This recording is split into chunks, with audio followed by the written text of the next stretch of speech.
The gunshot echoed through the small town of Silvercliff, Colorado, as Josephine Elliot ducked behind a water trough, her heart pounding wildly against her ribs.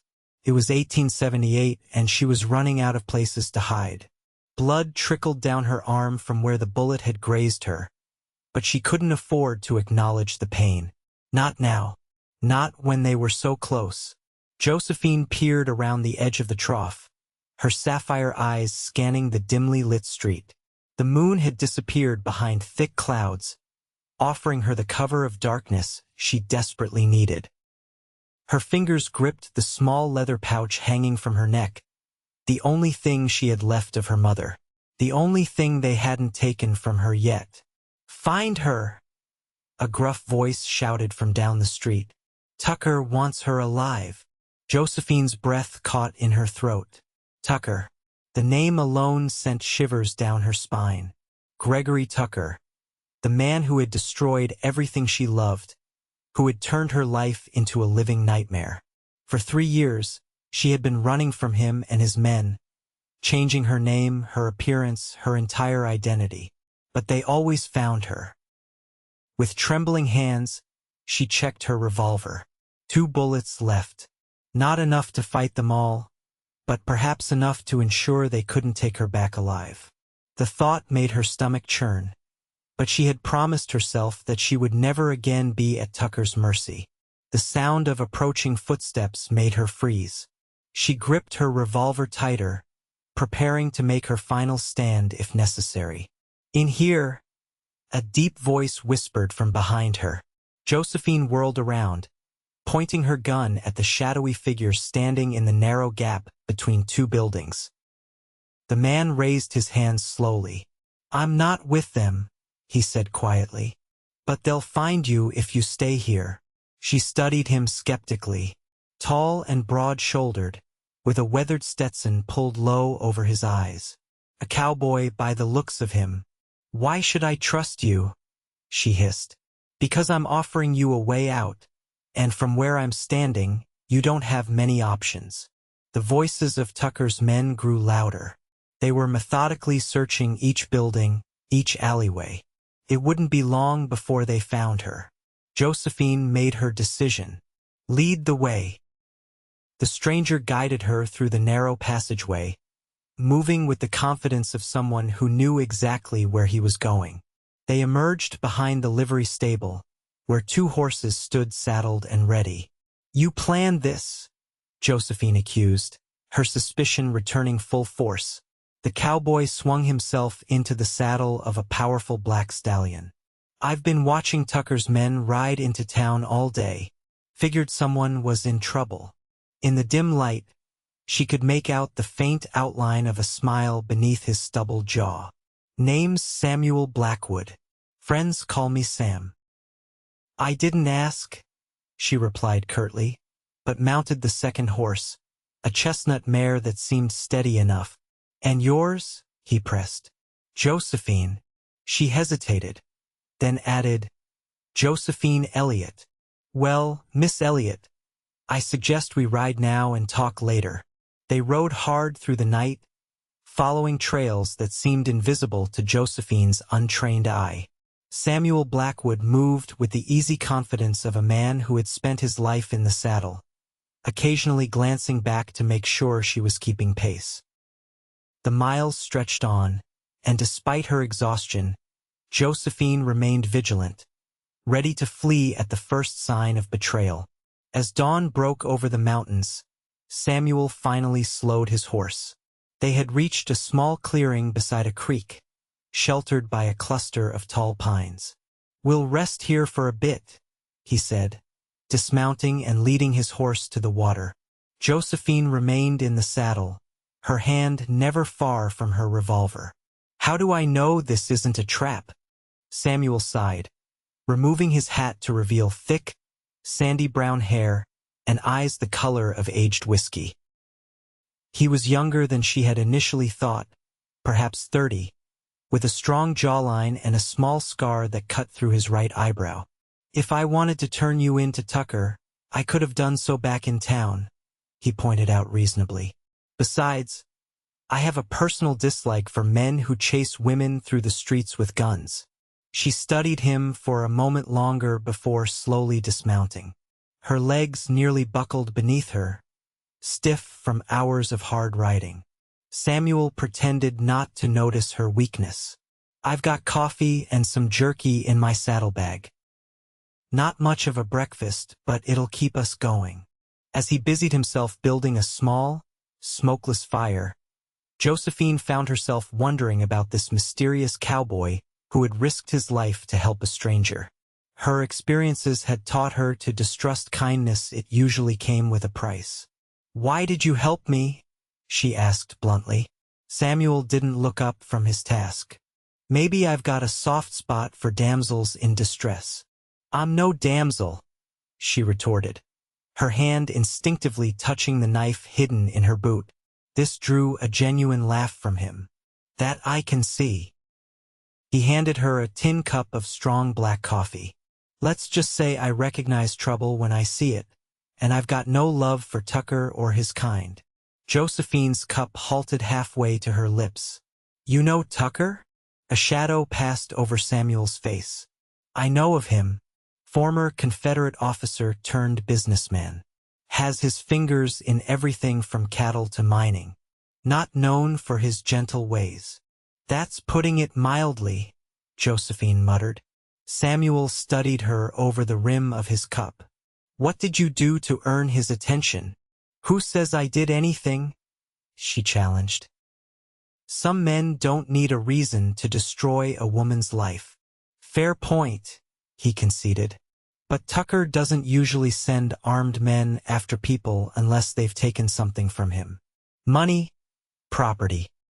His eyes flicked to the pouch around her neck. "Information." Josephine's hand instinctively covered the pouch. "You know nothing about me." "True enough." Samuel drained his cup and stood. "And we should keep moving before Tucker's men pick up our trail. We've got a long ride ahead of us." "Where are we going?" she asked, suddenly realizing she had no idea where this cowboy was taking her. "My ranch," he replied simply. "It's about 2 days' ride north of here, near a little town called Whispering Pines.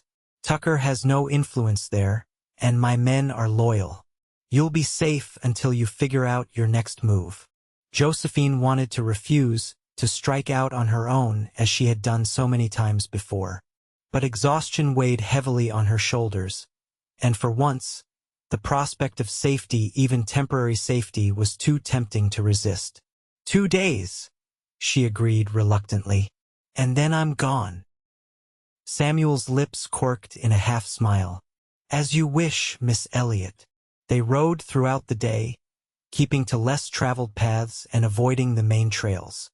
Samuel proved to be a quiet companion, speaking only when necessary and never pressing her for information she wasn't willing to give. It was a courtesy Josephine wasn't accustomed to, and she found herself gradually relaxing in his presence. As dusk approached, they made camp in a secluded hollow surrounded by rocky outcroppings.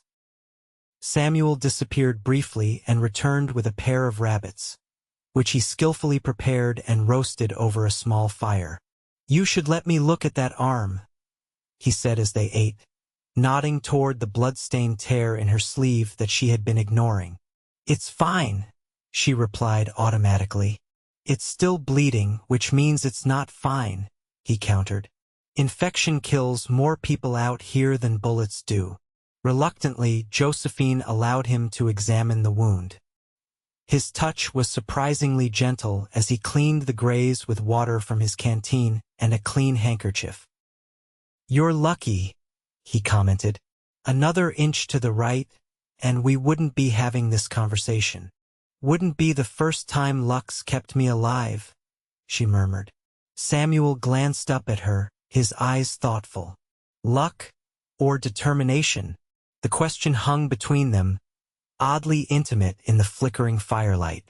Josephine looked away first. "Both, I suppose." He finished bandaging her arm with a strip of cloth from his saddlebag. "You should get some rest. I'll take first watch." Josephine arranged her bedroll near the fire but found sleep elusive despite her exhaustion. She watched Samuel through half-closed eyes as he sat against a rock, rifle across his knees, his profile sharp against the night sky. There was something comforting about his steady presence, though she was loath to admit it. "Tucker killed my family," she said suddenly, the words slipping out before she could stop them. Samuel turned to look at her, but said nothing, waiting for her to continue. "My father owned a small silver mine outside of Denver. Nothing grand, but it was profitable. Tucker wanted it." Josephine stared into the dying embers of the fire. "When my father refused to sell, there was an accident. The mine collapsed. My father and brother were inside." "I'm sorry," Samuel said softly. "Tucker was clever. Made it look like my father had been cutting corners, using substandard support beams. No one questioned it." Her voice grew bitter. "He offered to buy the mine from my mother for a fraction of its worth, claiming it was worthless after the collapse. She refused." Josephine paused, the memories washing over her like a physical pain. 2 weeks later, our home burned to the ground with my mother inside.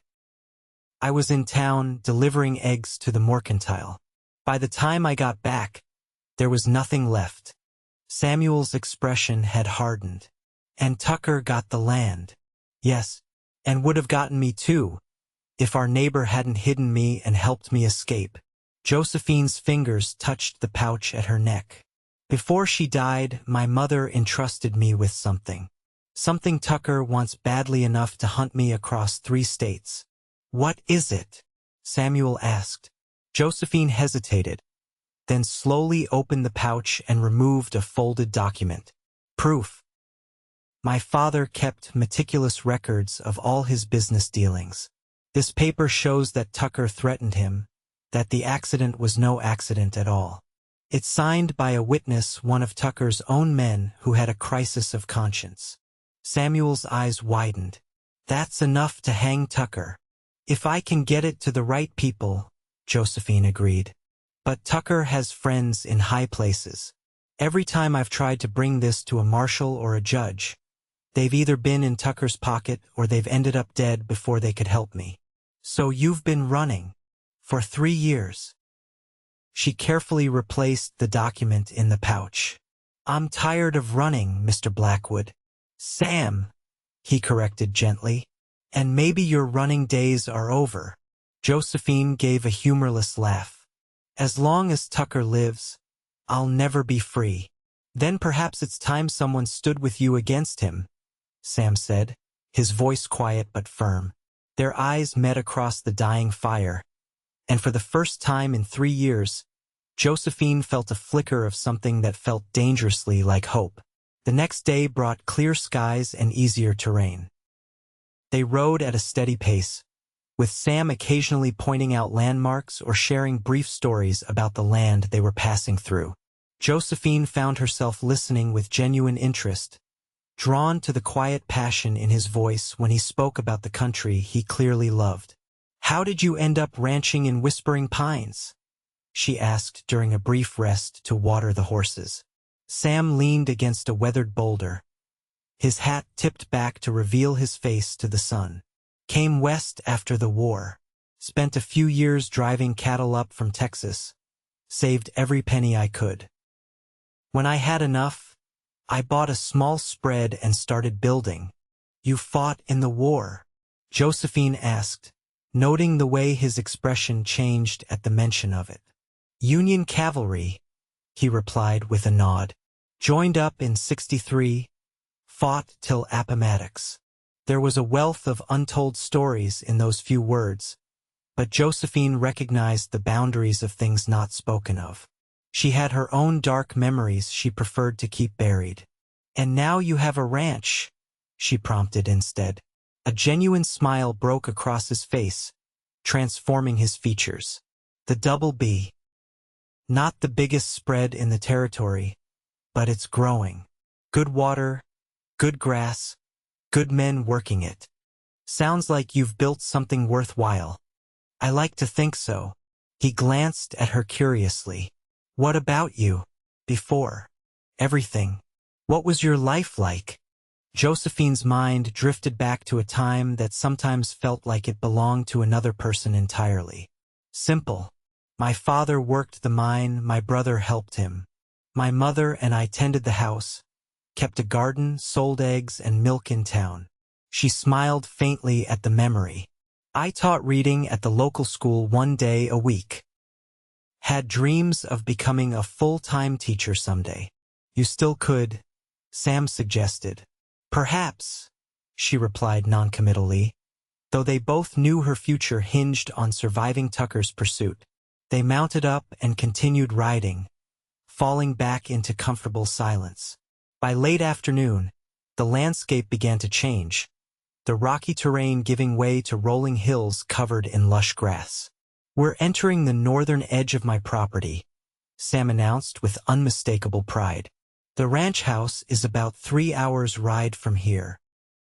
Josephine surveyed the beautiful country with appreciation. You have good land. Best in the territory, he agreed without false modesty. They crested a hill, and Sam suddenly reined in his horse, his posture alert. Josephine tensed, her hand moving to her revolver. What is it? She whispered. Sam pointed to a thin column of smoke rising from a grove of trees in the distance. That's not one of my line shacks. Tucker. Josephine felt fear coiling in her stomach. Possibly, Sam admitted, or just travelers passing through. Either way, we'll give it a wide berth. They altered their course, skirting along a ridge that provided cover while allowing them to keep an eye on the mysterious camp. As they paralleled the grove, Sam abruptly pulled up his horse again, his expression grim. For riders, he said quietly, coming fast from the south. Josephine followed his gaze and saw the dust cloud kicked up by approaching horsemen. Even from this distance, she could tell they were pushing their mounts hard. They're following our trail, she realized with mounting dread. Sam nodded. And they'll catch up to us before we can reach the ranch house. What do we do? Josephine asked, fighting to keep the panic from her voice. Sam studied the terrain, his mind clearly working through their options. There's an old trapper's cabin about a mile east of here. Stone walls, defensible position. We might make it there before they overtake us. And if we don't? His eyes met hers, steady and determined. Then we make our stand where we must. They urged their horses forward, abandoning caution for speed. Josephine's mare responded valiantly, but she could feel the animal tiring beneath her. They had been riding hard for 2 days, and even the best horses had their limits. The cabin came into view just as the riders behind them appeared on the ridge they had vacated minutes earlier. A shout went up, followed by the distant crack of a rifle. They've spotted us, Sam called unnecessarily. The cabin's just ahead. Make for the trees beside it. They galloped the final stretch, bullets kicking up dirt around them. Sam reached the cabin first, leaping from his horse and drawing his rifle in one fluid motion. He fired 2 quick shots toward their pursuers, forcing them to seek cover and buying Josephine precious seconds to reach the safety of the trees. She dismounted hurriedly, leading her exhausted mare deeper into the cover of the pines. Sam joined her moments later, bringing both horses into the natural shelter provided by a cluster of boulders and dense undergrowth. For men, he reported tersely. Well armed. They'll approach cautiously now that they know we can shoot back. They're Tucker's men, Josephine confirmed, having recognized one of them. The one with the red bandana is Ben Fowler. He's been hunting me since Denver. Sam nodded grimly. We need to get to the cabin.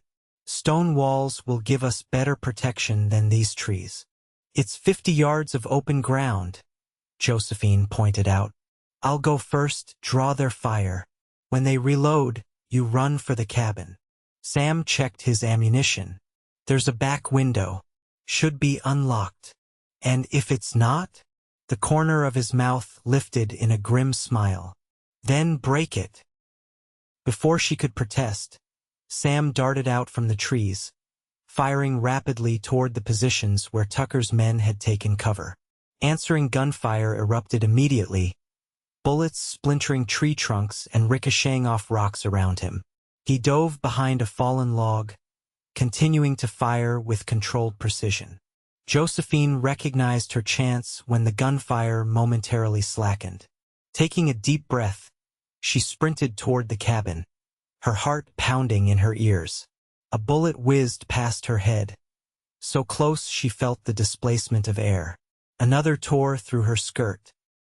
She reached the back of the cabin and found the window Sam had mentioned. It was small and clouded with years of grime, but when she pushed against it, it swung inward on creaking hinges. Josephine pulled herself through, dropping onto a dirt floor inside. The cabin was a single room, sparsely furnished with a rough-hewn table, a stone fireplace, and a narrow cot. Dust covered everything, but she noted with relief that the structure seemed sound, with thick stone walls and a sturdy wooden door.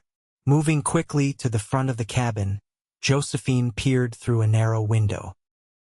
Sam was still behind the log, exchanging fire with Tucker's men, who had spread out to flank him. "Sam!" she called. "I'm in." He glanced toward the cabin and nodded once. Taking advantage of a brief lull in the gunfire, he broke from cover and zigzagged toward the cabin door. Bullets kicked up dirt at his heels, but he made it to the door, which Josephine flung open just long enough for him to dive through before slamming it shut again. "Are you hit?" she asked anxiously, noting the sweat and dirt on his face.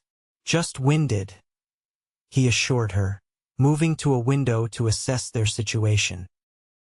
"They're regrouping, trying to decide how to approach." Josephine joined him at the window, careful to stay to one side. "There's only one door," she observed, "and these windows are too small for a man to enter quickly." "Which means they'll have to come through the front," Sam agreed. "That gives us an advantage." "4 against 2 isn't much of an advantage," Josephine countered. 4 against 2 behind stone walls is better odds than in the open. Sam checked his ammunition again. "I've got about 20 rounds for the rifle, another 12 for the revolver. How about you?" "2 bullets," she admitted reluctantly. Sam's eyebrows rose. "You've been traveling dangerous country with only 2 bullets?" "I had more when I started," she replied defensively. "I've had to use them along the way." He shook his head but didn't press the issue. Instead, he reached into his boot and pulled out a small derringer. 2 shots, but it's accurate at close range. Better than nothing. Josephine accepted the tiny gun with a nod of thanks. "What's our plan?" "Hold them off until dark," Sam said. "Then try to slip away on foot. My ranch hands will be looking for me by morning when I don't return. If we can evade Tucker's men until then, we might have a chance." It wasn't much of a plan, but Josephine had survived on less. She positioned herself at one window while Sam took the other, both of them watching for movement among the trees and rocks surrounding the cabin. The standoff continued as the afternoon waned, with occasional shots fired from both sides but no serious attempt to rush the cabin. As shadows lengthened across the ground, Josephine began to hope that they might indeed make it to nightfall without a direct confrontation. That hope was shattered by a sudden movement at the edge of the clearing. One of Tucker's men had managed to circle around and was now approaching the cabin from the side, staying low to the ground. "Sam!" she warned quietly. He nodded, having spotted the man as well. "Wait until he's closer," he murmured. "Make the shot count." They watched tensely as the man crept closer, using every bit of available cover. When he was about 30 yards from the cabin, Sam raised his rifle. "Now," he whispered. They fired simultaneously. The man jerked and fell, rolling behind a boulder for protection. Whether he was hit or merely taking cover was impossible to tell from their position. The shot triggered a renewed barrage from the remaining men, bullets thudding into the cabin walls and shattering what remained of the window glass. Sam and Josephine ducked below the windowsills, shielding their faces from flying splinters and debris. "They're getting bolder," Sam observed grimly. As if to confirm his assessment, a voice called out from the trees. "You in the cabin. Send out the woman and you can ride away from this, Cowboy." Josephine recognized Ben Fowler's voice and felt cold dread settle in her stomach. Sam's jaw tightened. "Not going to happen," he shouted back. "Don't be a fool," Fowler replied. "This isn't your fight. That woman stole something valuable from Mr. Tucker. All we want is to return her and the property to its rightful owner." "I know exactly what she stole," Sam called, his voice hard with contempt. "And I know what Tucker did to earn her enmity. You want her, you'll have to come through me." There was a moment of silence, then Fowler's voice again, now edged with menace. "Have it your way, Cowboy. Your funeral." The gunfire resumed with increased intensity, forcing Sam and Josephine to keep their heads down. Through the cacophony, Josephine detected a new sound, the crackling of flames. "Sam," she said urgently, pointing to the back window where smoke was beginning to drift in. "They're trying to smoke us out." Sam cursed under his breath. They must have set fire to the brush behind the cabin. The smoke thickened rapidly, filling the small space with its acrid tang. Josephine coughed, her eyes watering. "We can't stay here," she choked out. "And we can't go out the back," Sam added, peering through the smoke toward the rear window where orange flames were now visible. "They're forcing us to use the front door, where they'll be waiting." Josephine's mind raced, searching for options. "The roof," she suggested suddenly. "If we could get through the roof, maybe we could escape along the ridge behind the cabin." Sam glanced up at the log and sod construction. "Worth a try. Give me a boost." Working quickly despite the thickening smoke, Josephine braced herself against the wall while Sam climbed onto her shoulders.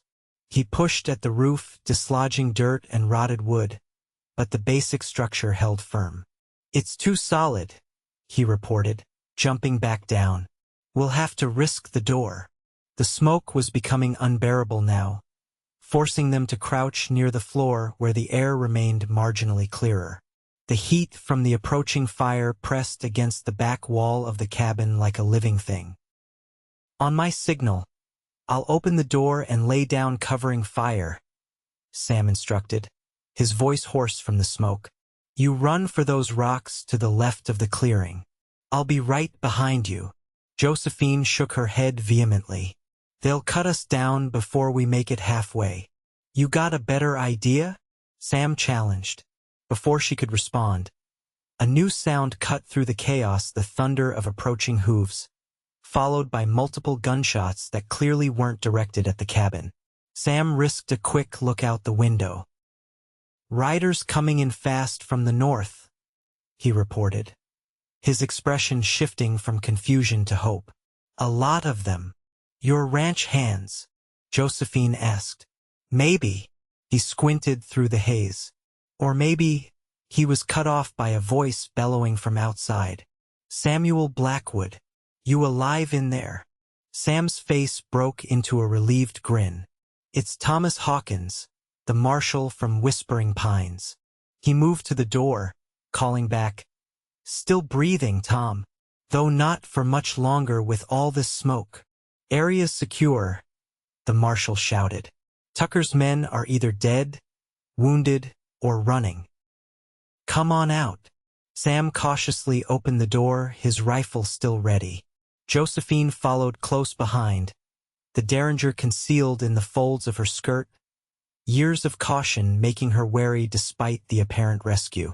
The scene outside was one of controlled chaos. 6 riders in the clearing, including a weather-beaten man with a silver star pinned to his vest who could only be Marshal Hawkins. Two of Tucker's men lay motionless on the ground. Of the others, including Fowler, there was no sign. "You're a sight for sore eyes, Tom," Sam said, clapping the marshal on the shoulder. "Got word from one of your hands that you hadn't returned when expected," Hawkins explained. "Said you'd gone to Silvercliff on business. When we heard about the trouble their woman being chased by armed men, mysterious cowboy helping her escape, well, didn't take much figuring to know it was you in the middle of it." His shrewd eyes shifted to Josephine. "And this must be the woman in question." Josephine straightened her spine, meeting his gaze directly.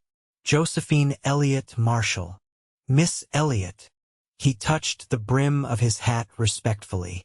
"Seems you've stirred up quite a hornet's nest." "Not by choice," she replied. "Rarely is," Hawkins acknowledged. He turned back to Sam. "Two of Tucker's men got away, including their leader, red bandana fellow. Ben Fowler," Josephine supplied. "He'll be back," Sam said grimly. "With more men." The marshal nodded. "Figured as much. That's why I brought a full posse." He gestured to the men with him. "We should move out before dark. Can you ride?" Sam glanced at Josephine, who nodded despite her exhaustion. "Our horses are in the trees," she said, "if the fire hasn't spooked them."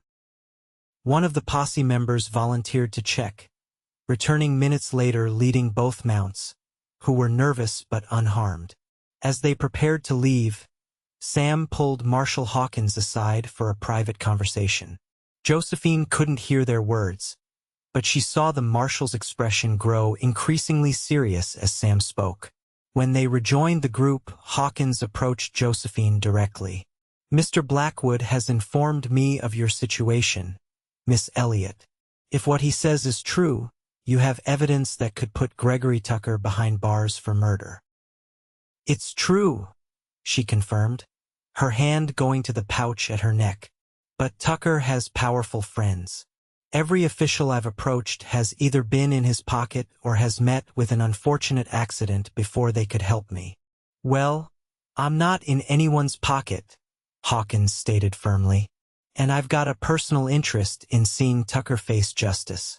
He's been trying to extend his influence into our territory for years." Hope, dangerous and fragile, flickered in Josephine's chest. "You'll help me? We'll need to get that evidence to the federal marshal in Denver," Hawkins explained. "He's a good man beyond Tucker's reach. But first, we need to get you somewhere safe." "The Double B," Sam interjected. "Tucker won't expect us to go there now that he knows we were headed in that direction. And my men will help defend it if necessary." The marshal nodded. "Agreed. We'll escort you there tonight. Then I'll send a wire to Denver in the morning."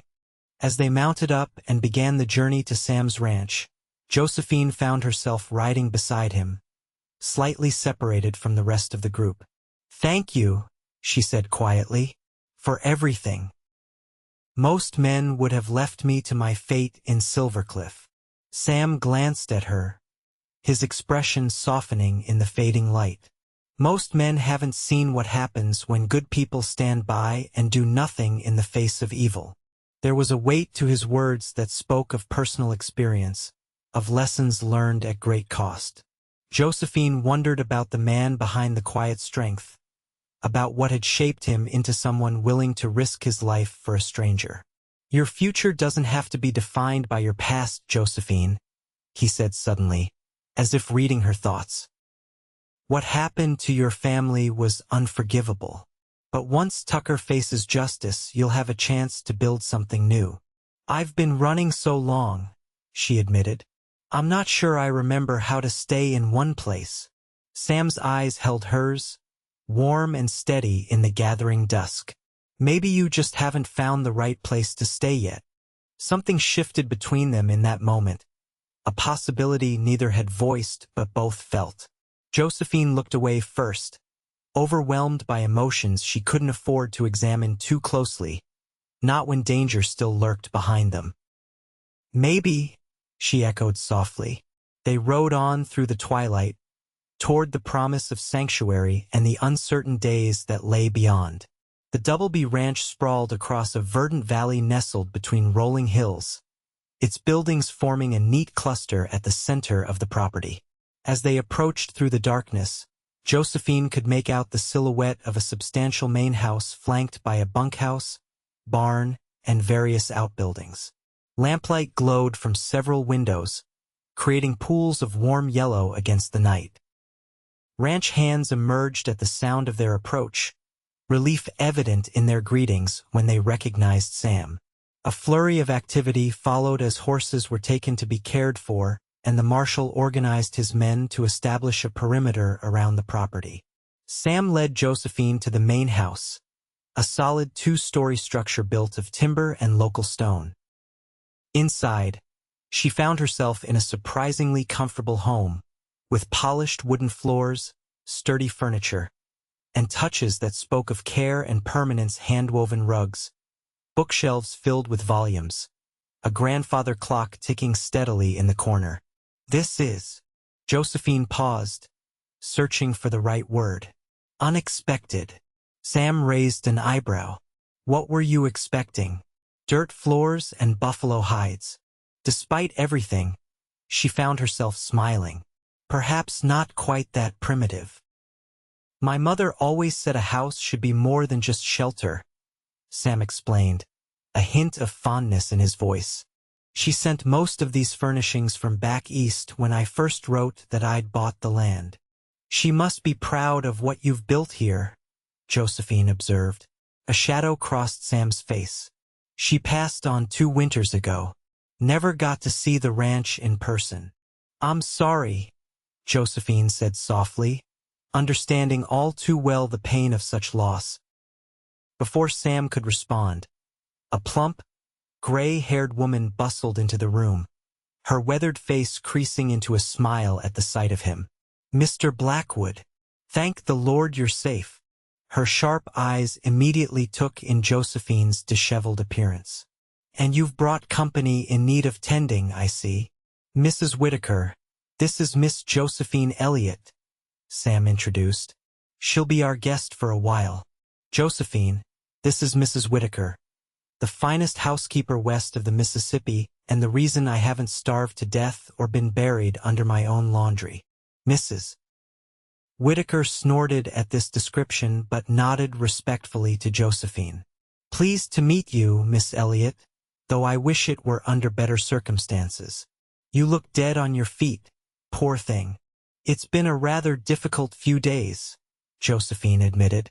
Well, you're safe now, Mrs. Whitaker declared with the confidence of someone who would personally ensure it. I've already started heating water for baths, and there's stew keeping warm in the kitchen. The blue room is made up for you, best view on the property, though you'll have to wait till morning to appreciate it. The efficiency with which the housekeeper took charge was both comforting and overwhelming. Before Josephine could fully process what was happening, she found herself whisked upstairs to a lovely bedroom decorated in shades of blue and cream, with a copper bathtub already being filled with steaming water by a young maid. Take your time, Mrs. Whitaker instructed. I'll have food sent up when you're ready, and I've laid out a nightgown and robe that should fit well enough for tonight. Tomorrow we'll see about finding you some proper clothes. Left alone, Josephine stood in the middle of the room, momentarily disoriented by the sudden transition from danger and discomfort to this haven of normalcy. The bath beckoned irresistibly, and she gave in to the luxury of hot water and lavender-scented soap, washing away days of dust and fear. As she soaked, her mind returned to the pouch still hanging around her neck, the only thing she hadn't removed. 3 years of running, of looking over her shoulder, of never allowing herself to trust or to hope for more than survival. Could it really be coming to an end? A soft knock at the door roused her from her thoughts. Donning the borrowed nightgown and robe, she found Mrs. Whitaker waiting with a tray of food-rich beef stew, fresh bread, and a slice of apple pie that made Josephine realize how truly hungry she was. Mr. Blackwood asked me to tell you that he and the marshal will be meeting with you in the morning to discuss plans, Mrs. Whitaker informed her as she set down the tray. He thought you might prefer to rest tonight. Josephine nodded gratefully. Please thank him for me. After eating, exhaustion claimed her almost as soon as her head touched the pillow. She slept deeply for the first time in years, without dreams or the habitual alertness that had kept her alive on the run. Morning brought sunshine streaming through lace curtains and the distant sounds of a working ranch. Josephine rose to find a simple but well-made dress laid out for her, along with necessary undergarments and a pair of soft leather boots that fit remarkably well.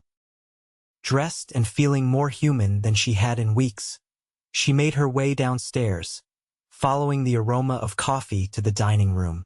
Sam was already there, deep in conversation with Marshal Hawkins. Both men rose when she entered.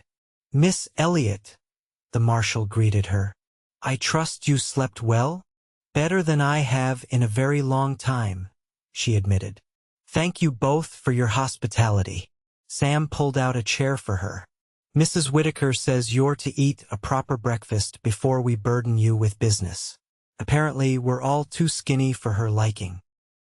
This drew a genuine laugh from Josephine, a sound that seemed to surprise all three of them. Sam's eyes lingered on her face, warm with something she wasn't ready to name. Breakfast was indeed substantial: eggs, bacon, biscuits with honey, and strong coffee. As they ate, the conversation remained deliberately light, touching on the weather, the condition of the range, the progress of the new foaling season. It was only when Mrs. Whitaker had cleared the plates and refilled their coffee cups that the marshal turned to more serious matters. "I sent one of my deputies to the telegraph office in town at first light," he began. "He'll wire the federal marshal in Denver about the evidence you hold against Tucker. With luck, we'll have a response by this evening." "And in the meantime?" Josephine asked. "In the meantime, you stay here," Sam answered. "The ranch is well defended. I've doubled the watch, and every man is armed." "Tucker won't give up easily," she warned. "Not when he's so close to getting what he wants." "Which is exactly why we need to be prepared for anything," the marshal agreed. "Miss Elliot, I need to understand exactly what evidence you have. Sam has given me the broad strokes, but I need details if I'm going to present a convincing case to the federal authorities." Josephine hesitated only briefly before reaching for the pouch at her neck. She removed the document and carefully unfolded it on the table. "This is a signed affidavit from William Harper, who was Tucker's foreman at the time of the mine collapse," she explained. "It details how Tucker ordered him to sabotage the support beams, knowing my father and brother would be working that day. It also confirms that Tucker arranged for the fire that killed my mother." The marshal studied the document intently. "And this Harper, where is he now?" "Dead," Josephine replied flatly. "Found with his throat cut 2 days after he gave me this paper. Tucker made it look like a robbery gone wrong, but everyone knew the truth. So the only witness is gone," Hawkins mused. "That complicates things." "The document is notarized," Josephine pointed out, "and there are details only someone involved would know: specific conversations, dates, locations. It's still a case built largely on paper evidence from a dead man," the marshal said cautiously. "I'm not saying it isn't enough, but Tucker will fight it with every resource at his disposal." "Then we need more," Sam interjected. "Someone else who can corroborate parts of the story." Josephine shook her head. "Anyone who knew the truth is either dead or too afraid to speak out." "What about financial records?" Sam suggested. "If Tucker arranged these accidents, there must be a money trail somewhere, payments to the men who did his dirty work." The marshal's eyes narrowed thoughtfully. "That's not a bad idea. Tucker keeps meticulous books, prides himself on it. If we could get access to those." "Impossible," Josephine cut in. "His office is like a fortress, and even if we could get in, He wouldn't keep incriminating records where they could be found. Unless he doesn't consider them incriminating, Sam mused. A man like Tucker, so confident in his power he might hide things in plain sight, disguised as legitimate business expenses. Mining equipment, Josephine said suddenly, the idea taking shape. My father always said Tucker's mining operation was oddly inefficient, ordering excessive equipment, reporting losses that didn't make sense. Could be a way to mask payments to hired thugs, the marshal agreed. But we'd need to see those books to prove it. The discussion continued, exploring various angles and possibilities. By mid-morning, they had the outline of a plan. The marshal would return to town to await a response from Denver, while Sam and his men would maintain vigilance at the ranch. If the federal marshal agreed to take the case, Josephine would be escorted to Denver to testify against Tucker. As the marshal prepared to leave, he took Josephine aside. I want you to know that whatever happens, you've done right by your family. Standing up to a man like Tucker takes courage few possess. Thank you, Marshal, she replied, touched by his understanding. But I won't feel that I've done right by them until Tucker faces justice for what he did. We'll get him, Hawkins promised, one way or another. After he departed, Josephine found herself at loose ends, the strange luxury of safety leaving her uncertain how to occupy her time. Sam seemed to sense her restlessness. Would you like to see the ranch? He offered. Might do you good to get some fresh air. The suggestion was appealing. I'd like that very much. They set out on horseback, Sam leading her along well-maintained trails that showcased the breadth and beauty of the Double B. Josephine was impressed by what she saw: lush pastures where cattle grazed contentedly, clear streams providing abundant water, neat fences and outbuildings that spoke of careful stewardship. You've built something remarkable here, she observed as they paused atop a ridge overlooking the valley. It's been a labor of love, Sam admitted. After the war I needed something that wasn't about destruction. Something I could build with my own hands. And you found it here. He nodded, his gaze sweeping across his domain with quiet pride. This land gives back what you put into it. Treat it right, and it rewards you tenfold. Is that why you named it the Double B? Josephine asked. Twice the reward? Sam chuckled. Actually, it stands for Blackwood Brothers. My younger brother David was supposed to join me once I got established. His expression sobered. He never made it west. Consumption took him the winter after I bought the property. I'm sorry, Josephine said softly. You've lost a great deal too. Everyone has their sorrows, Sam replied. The trick is not letting them define you. They rode in companionable silence for a while, following a stream that wound through a stand of cottonwoods. The peaceful scene was a stark contrast to the danger that still lurked on the horizon, and Josephine found herself wishing, not for the first time, that her life could have taken a different path. What will you do? Sam asked suddenly. After Tucker, if everything goes as we hope. Josephine considered the question. For so long, survival had been her only goal, the future a luxury she couldn't afford to contemplate. I'm not sure, she admitted. I've spent 3 years focused solely on staying alive and bringing Tucker to justice. I haven't allowed myself to think beyond that. But now you can, Sam pointed out gently. Or at least you can begin to. She met his gaze, finding unexpected comfort in the quiet understanding she saw there. I suppose I could return to teaching. I was good at it, and I enjoyed helping children discover the joy of reading. Whispering Pines has a school, Sam mentioned, his tone deliberately casual. Small but growing. Last I heard, they were looking for another teacher. The implication hung in the air between them, neither acknowledging it directly but both aware of its presence. Perhaps, Josephine said non-committally. But first, We have to ensure there's a future to plan for at all. Sam nodded, understanding her caution. One day at a time, then. They completed their tour of the ranch and returned to the main house by mid-afternoon. As they approached, Josephine noticed increased activity around the property, men checking weapons, positioning themselves at strategic points, horses saddled and ready. "Is something wrong?" she asked, tension immediately returning to her shoulders. "Just precautions," Sam assured her, though his own posture had subtly shifted to alertness. "One of my men reported riders on the North Ridge earlier. Probably nothing, but I don't believe in taking chances." Inside the house, they found Mrs. Whitaker preparing an early supper, her brisk efficiency betraying no concern about potential danger. Josephine offered to help, grateful for the distraction of practical tasks. As they worked side by side in the kitchen, the older woman studied her with shrewd eyes. "You're good for him, you know." Josephine nearly dropped the bowl she was holding. "I beg your pardon, Mr. Blackwood," Mrs. Whitaker clarified unnecessarily.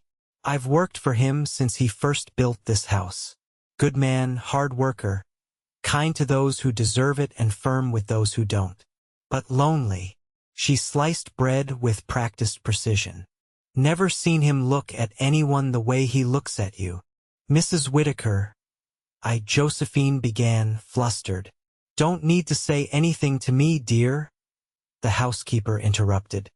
"Just an observation from someone who notices things. Life's short and often cruel. When happiness presents itself, wise folks don't turn away." Before Josephine could formulate a response to this forthright advice, a commotion outside drew their attention. Through the kitchen window, they could see a rider approaching at speed, one of the ranch hands who had been stationed as a lookout on the road from town. Sam met the man in the yard, engaged in brief conversation, then strode purposefully toward the house. His expression as he entered the kitchen was grim. "Tucker's men were spotted on the main road," he reported. "At least 15 riders, heavily armed. Marshal Hawkins is gathering reinforcements in town, but he won't reach us before they do."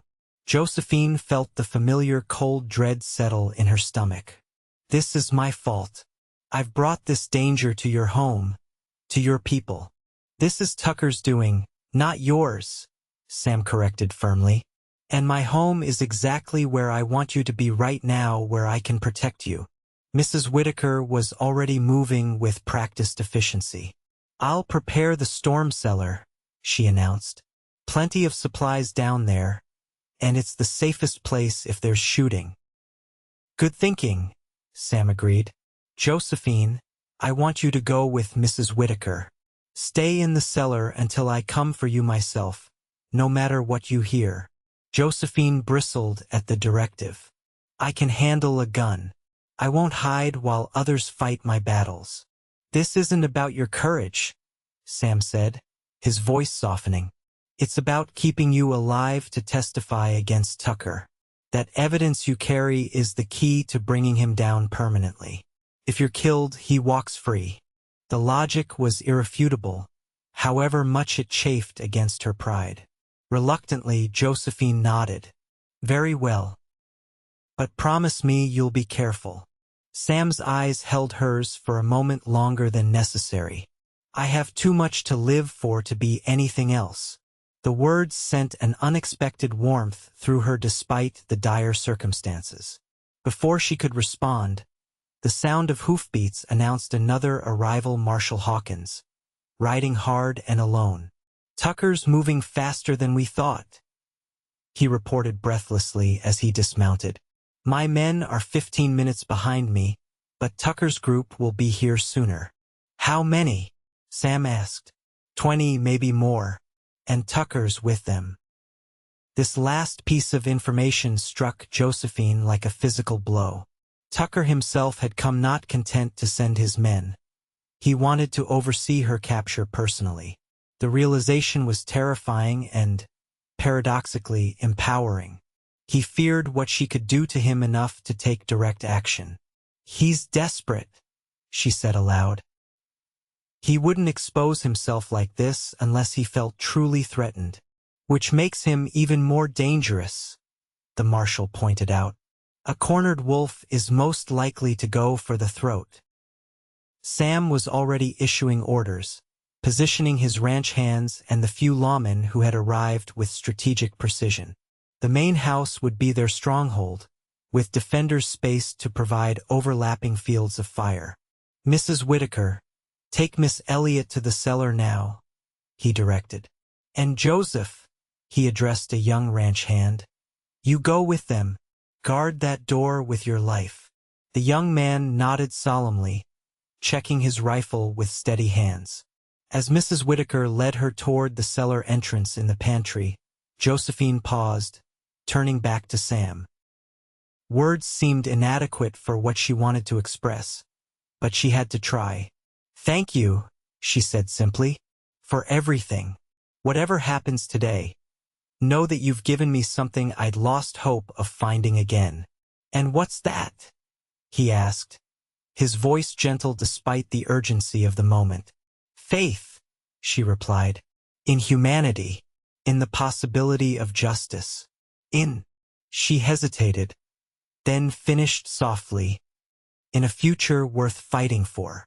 Something shifted in Sam's expression, a tenderness that made her heart ache with its sincerity. He stepped forward, taking her hand in his. "Your past was filled with darkness," he said, his voice low and intense. "But your future is bright with me, Josephine, if you want it to be." The declaration hung between them, a promise and a question intertwined. Before she could respond, a shout from outside announced that riders had been spotted approaching the ranch.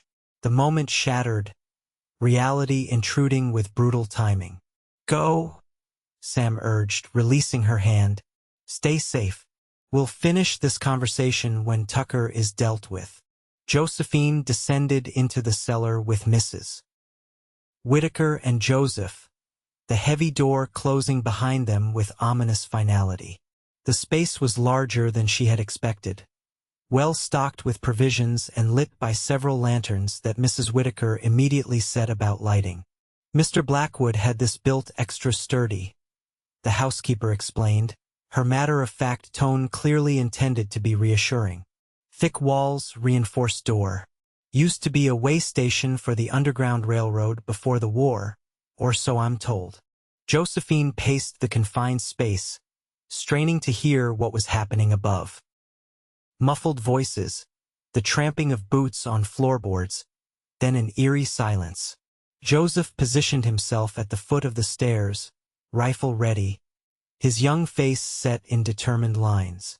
"They'll be setting up their positions," he explained, noting Josephine's questioning look. "Mr. Blackwood won't fire first. He'll try to talk them down if possible." "Tucker won't be talked down," Josephine said grimly. "Not when he's so close to what he wants." As if summoned by her words, a voice rang out above amplified, carrying easily to their underground sanctuary. "Samuel Blackwood." The voice was cultured, authoritative, chillingly familiar to Josephine. Gregory Tucker himself. "I know you're harboring a fugitive named Josephine Elliot. Send her out, and we can resolve this matter peacefully." The response, presumably Sam's, was too muted to make out clearly. "She's a thief and a liar, Blackwood." Tucker's voice came again. "She stole valuable documents from my office and has been spreading malicious falsehoods about me. I merely wish to recover my property and clear my good name." Again, the response was indistinct. "You're making a grave mistake," Tucker called, his tone hardening. "I have 20 armed men with me, and we will take this ranch apart board by board if necessary. The woman means nothing to you. Why sacrifice your home, your livelihood, perhaps your life for her?" This time, Sam's response must have been particularly defiant, for Tucker's next words carried an unmistakable edge of fury. "Very well. You've made your choice. When this is over, remember that I offered you a peaceful resolution, The first gunshot shattered the tense standoff, followed immediately by a barrage of fire that seemed to come from all directions.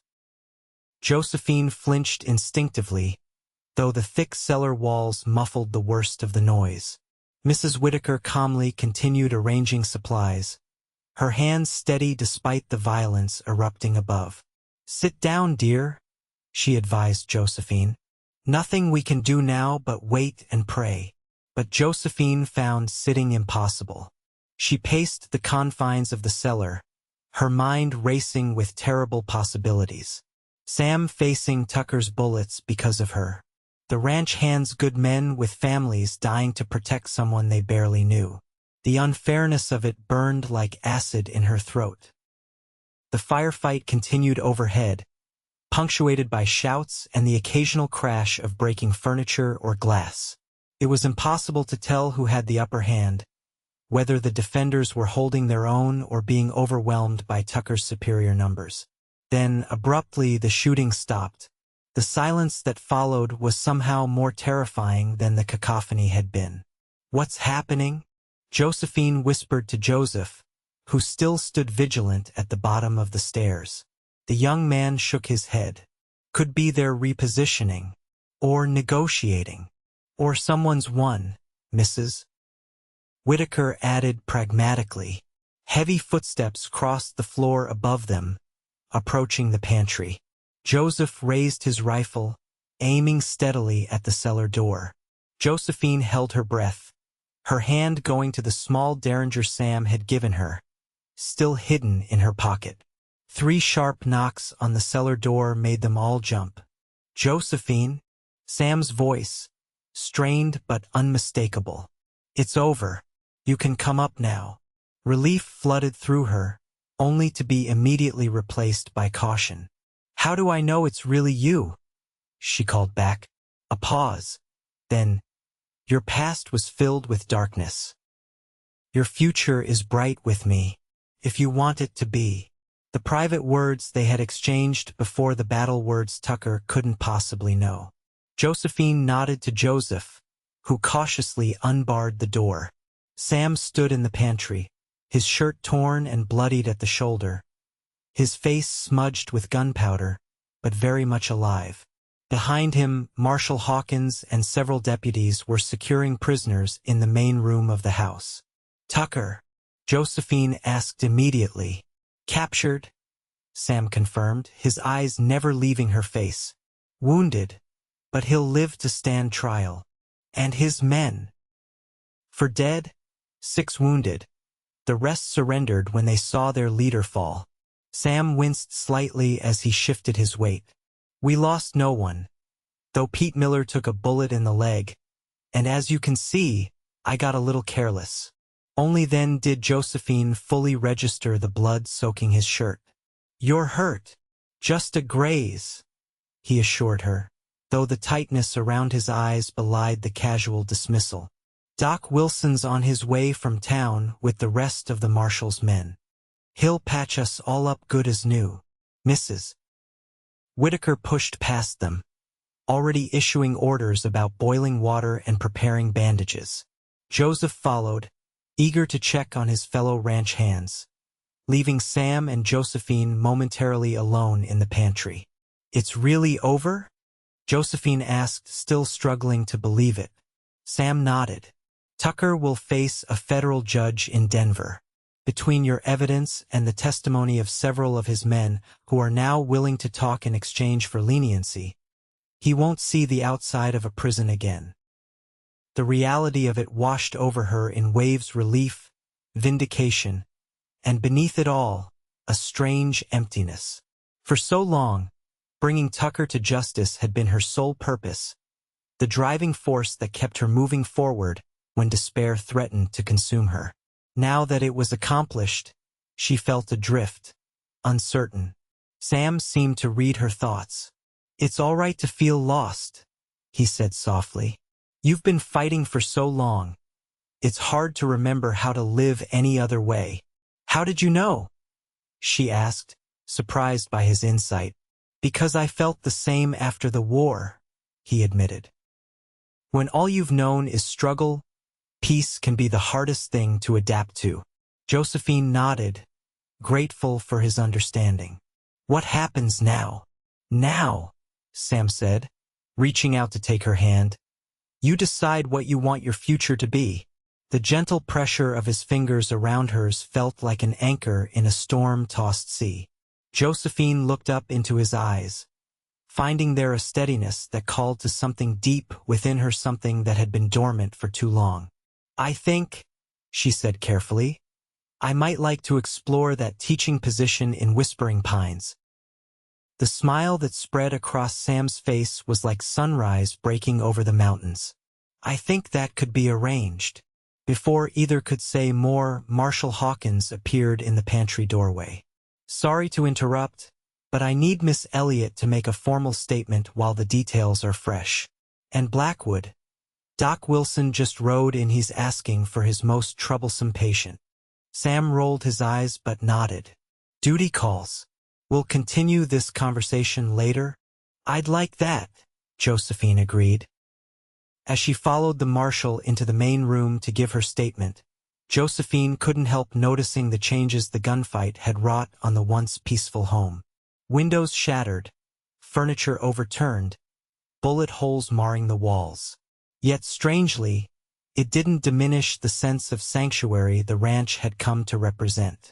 If anything, it reinforced it. This place, these people, had withstood violence to protect what mattered.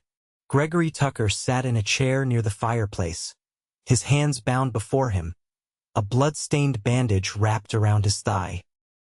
The once powerful man looked diminished somehow, his immaculate clothes disheveled, his commanding presence reduced to sullen defeat. He looked up as Josephine entered, his eyes narrowing with hatred. You'll regret this, he hissed. All of you. I still have friends in high places. Not for long, Marshall Hawkins replied evenly. Your friends tend to disappear when they realize association with you leads to a prison cell. Tucker's gaze remained fixed on Josephine. I should have killed you along with your mother, he spat. She met his eyes steadily, refusing to flinch from his malice. Yes, you should have. It was your one mistake, and it's cost you everything. Something in her calm assurance seemed to finally penetrate Tucker's armor of arrogance. For the first time, uncertainty flickered across his face as he began to truly comprehend the depth of his fall. Josephine turned away from him, his presence already fading in importance. He had dominated her thoughts, her nightmares, her every waking moment for 3 long years. She would not grant him another second of her attention. He was part of her past now, not her future. The next few hours passed in a blur of activity. Statements were taken, prisoners were prepared for transport to Denver, and the wounded were treated by Doc Wilson, a gruff but capable physician who pronounced Sam's injury messy but not serious before bandaging it with practiced hands. By nightfall, the ranch had settled into an exhausted quiet. Tucker and his men had been taken to the jail in Whispering Pines under heavy guard, and most of the ranch hands had retired to the bunkhouse after a hearty meal prepared by Mrs. Whitaker, who seemed to view feeding people as the appropriate response to any crisis. Josephine found herself on the front porch, watching the stars emerge in the clear night sky.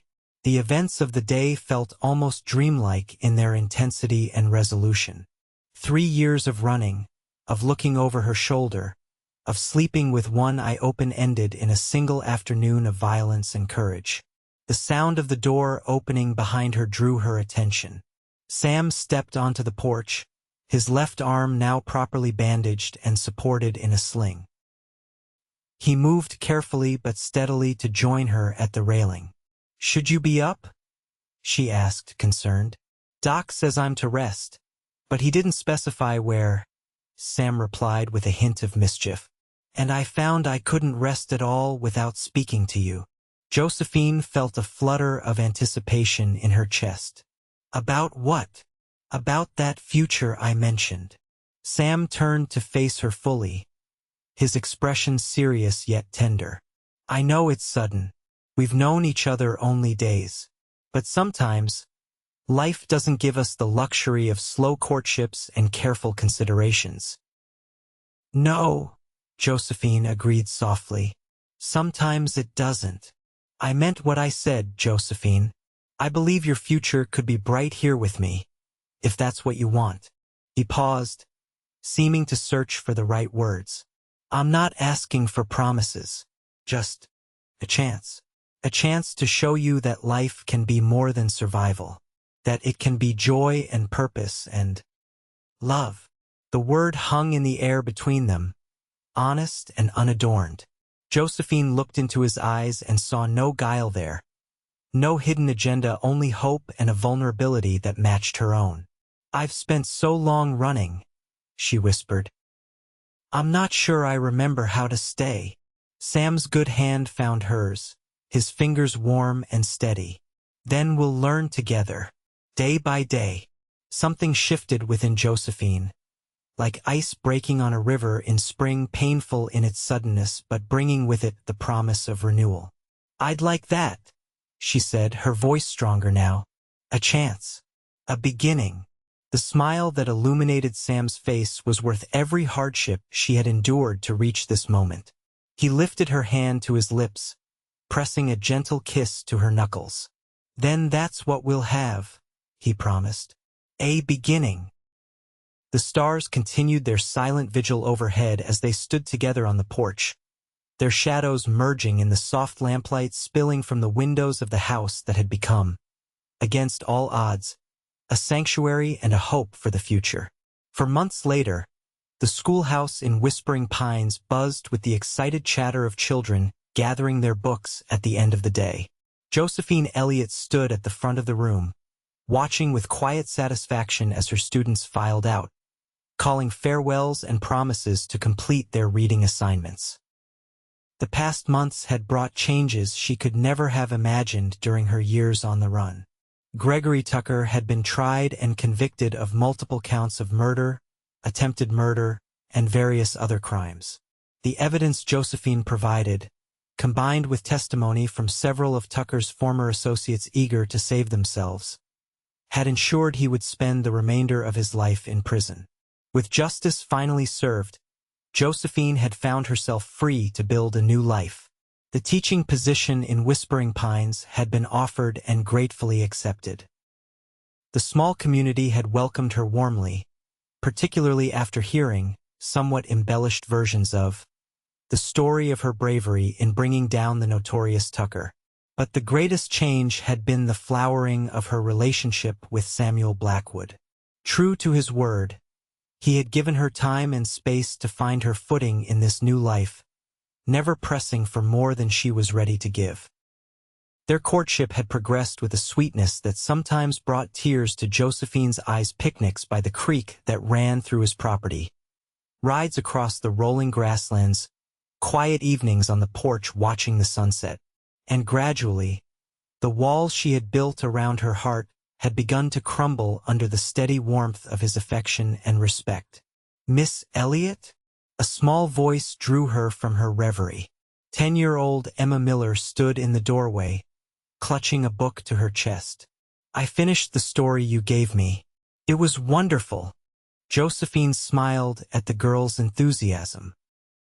I'm glad you enjoyed it, Emma. Would you like to borrow another? Emma nodded eagerly, and Josephine led her to the small bookshelf in the corner, helping her select a new adventure to devour. The girl's passion for reading reminded Josephine of herself at that age, before tragedy had interrupted her childhood. After Emma departed, Josephine tidied the classroom, enjoying the peaceful rhythm of the task. Through the windows, she could see the main street of Whispering Pines, a thriving community that had quickly come to feel like home. The mercantile where Mrs. Parker always saved the latest newspapers for her. The doctor's office where kind Dr. Wilson had become a friend. The church where she sang in the choir each Sunday. The sound of approaching hoofbeats drew her attention.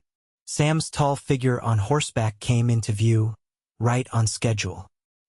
He had taken to meeting her after school several days a week, escorting her either back to the small cottage she had rented in town or, more frequently, to the ranch for dinner with him. Josephine gathered her shawl and lesson books, a familiar warmth spreading through her at the sight of him. As she stepped outside, Sam dismounted, removing his hat in that courtly gesture that never failed to touch her. "Afternoon, Miss Elliot." He greeted her with a smile that still made her heart skip. "How were the young scholars today?" "Lively," she replied, returning his smile. Mr. Peterson's twins decided that spelling lessons would be improved by the addition of a small grass snake they found at recess. Sam laughed, the sound rich and genuine. "And were they right?" "The lessons certainly became more memorable," Josephine admitted wryly. "Though I'm not sure how much spelling was actually learned amid the screaming." He took her books from her, tucking them into his saddlebag before helping her mount her own horse, a gentle mare named Penny that he had given her as a gift when she accepted the teaching position. "I thought we might take the long way back to the ranch," Sam suggested as they rode side by side down the main street. "There's something I'd like to show you." Curiosity piqued, Josephine agreed readily. They rode out of town and followed a trail that wound through a stand of aspen trees, their leaves just beginning to turn gold with the approach of autumn. The air held the crisp promise of changing seasons, the endless blue sky arching overhead like a benediction. "You seem contemplative today," Josephine observed, noting the slight tension in Sam's posture. He glanced at her with a rueful smile. "Can't hide much from you, can I?" "I've learned to be observant," she replied lightly. "It was a necessary survival skill for quite some time." Sam nodded, acknowledging the truth in her words. "I suppose it was, but I hope those skills can serve you in happier ways now." "They do," she assured him.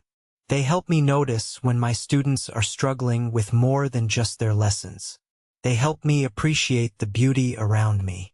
She paused, then added softly, "They help me see the goodness in people like you." A pleased flush colored Sam's tanned face. "Well then, I'm glad for your keen eyes." They rode in companionable silence for a while longer, eventually cresting a gentle hill that offered a view of a small valley Josephine hadn't seen before. Nestled at its center, beside a clear stream lined with cottonwoods, was a partially constructed building. "What's this?" she asked as they approached. Sam's expression held a mixture of pride and nervousness. "A new project I've been working on. I thought you might like to see it." They dismounted near the structure, and Josephine could now see that it was the beginnings of a house not large, but thoughtfully designed, with a covered porch wrapping around two sides and large windows positioned to capture both the morning and evening light. "It's lovely," she said sincerely. "Another line shack for the ranch hands?" Sam cleared his throat. "Not exactly. I was thinking of it as a home, for a family." Something in his tone made Josephine look at him more closely. "Sam." He took her hand, leading her to the partially finished porch. "When I first bought this land, I claimed it all, every hill, every valley, every stream. But this spot I've kept apart. I've always felt it was special, meant for something important." Josephine looked around, taking in the beauty of the location, the sheltering hills, the singing stream, the trees that would provide shade in summer and windbreak in winter. "It's perfect." "I think so too," Sam agreed, his voice soft with emotion. "Perfect for new beginnings, for building a life." He turned to face her fully, still holding her hand in his. "For a home with you, if you'd want that." Josephine's breath caught in her throat as she realized what he was saying. "Sam." "I love you, Josephine," he said simply. "I think I began falling in love with you that first night in Silvercliff, when you faced down danger with such courage. And every day since has only deepened that feeling." He reached into his pocket and withdrew a small velvet box. I'm not asking you to abandon your teaching. I know how much it means to you. We could make it work, with you teaching during the week and us together on the weekends, or however you'd prefer to arrange it. Sam, Josephine tried again, her voice thick with emotion. I'm making a mess of this, he said with a self-deprecating smile. What I'm trying to say is that I want to build a life with you, Josephine Elliot, a bright future, filled with all the joy and love that was stolen from you. If you'll have me. He opened the box to reveal a delicate gold ring set with a single perfect pearl surrounded by tiny diamonds. It was my mother's, he explained.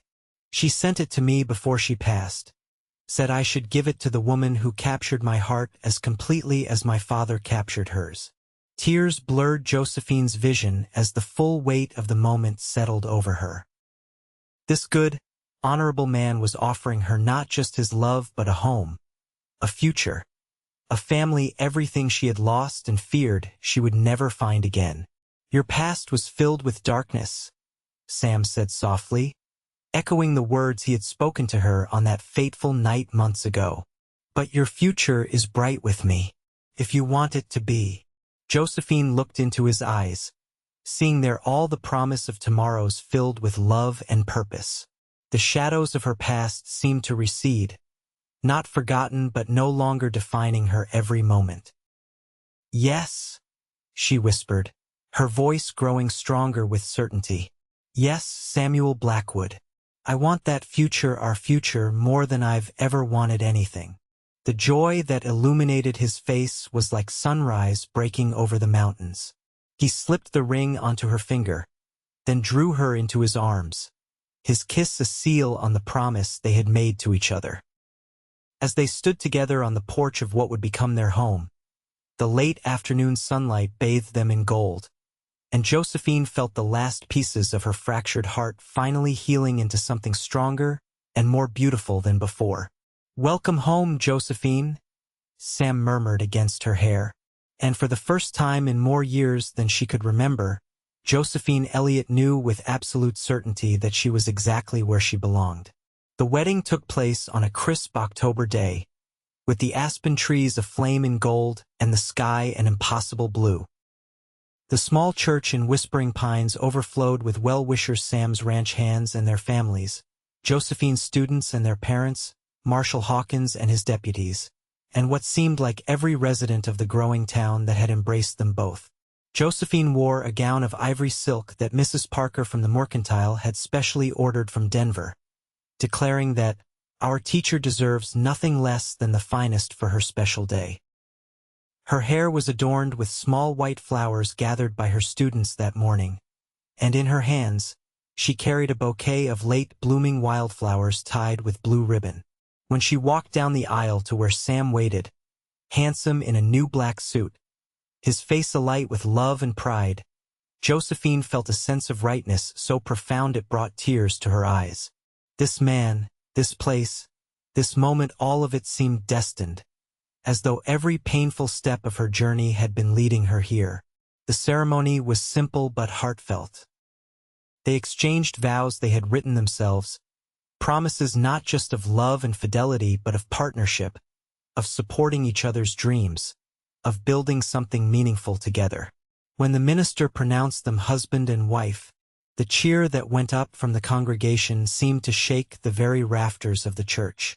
The celebration continued at the Doubleby Ranch, where tables had been set up in the yard and decorated with autumn flowers and ribbon. Mrs. Whitaker had outdone herself with the feast, preparing enough food to feed the entire county, it seemed. There was music and dancing, laughter and tears, toasts and well wishes that continued long into the evening. As twilight settled over the land, Sam found Josephine standing a little apart from the festivities, watching the first stars appear in the darkening sky. "Happy, Mrs. Blackwood?" he asked, slipping his arm around her waist. The name still felt new and wonderful to her ears. "More than I ever thought possible," she replied honestly. "Any regrets?" His voice held a hint of vulnerability that touched her deeply. Josephine turned in his arms to face him. Only that my parents and brother aren't here to see this day. They would have loved you, Sam. He nodded, understanding in his eyes. And I would have been proud to know them. He brushed a strand of hair from her face. They're still with you, you know. In your courage, your determination, your capacity for joy despite everything you've endured. They'd be so proud of the woman you've become. Tears threatened again at his words, but they were healing tears, cleansing away old sorrows and making room for new joys. Thank you, she whispered, for seeing me, all of me, and loving me anyway.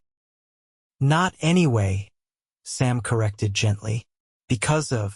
I love you because of who you are, Josephine. Every part of you, the strength and the vulnerability, the past and the present, the teacher and the fighter. A familiar voice interrupted their moment. Now, you two can be disgustingly in love later. Mrs. Whitaker chided good-naturedly. Your guests are waiting for the first dance. Sam chuckled, offering Josephine his arm. Shall we, Mrs. Blackwood?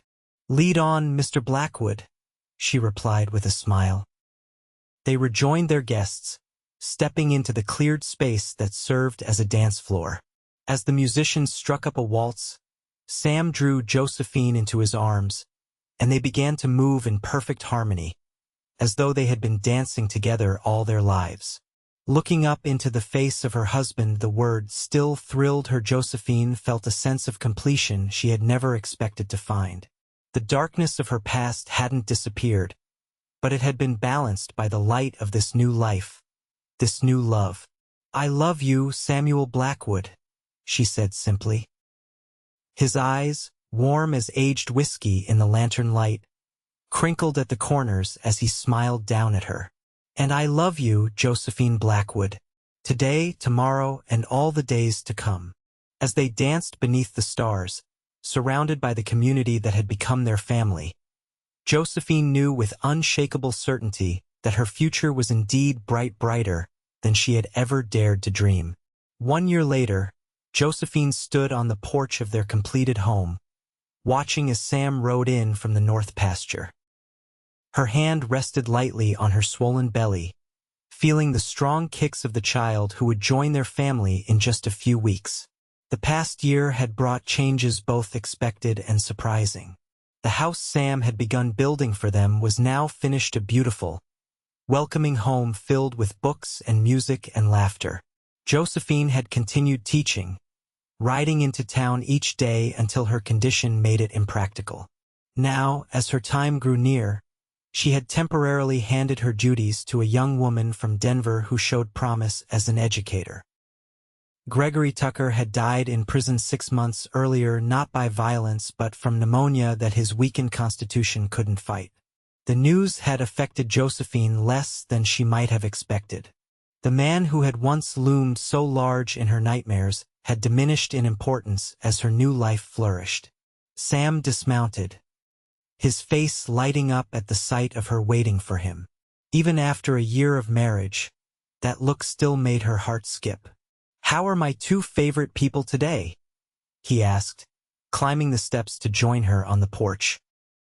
Restless, Josephine replied with a smile, guiding his hand to feel the baby's movements. Your son or daughter seems eager to join us. Sam's expression softened with wonder as he felt the strong kicks against his palm. Can't say I blame them. It's a beautiful world they're coming into. Josephine leaned into his embrace, drawing strength and comfort from his solid presence. It is, isn't it? Despite everything. Because of everything, Sam corrected gently. The darkness makes us appreciate the light all the more.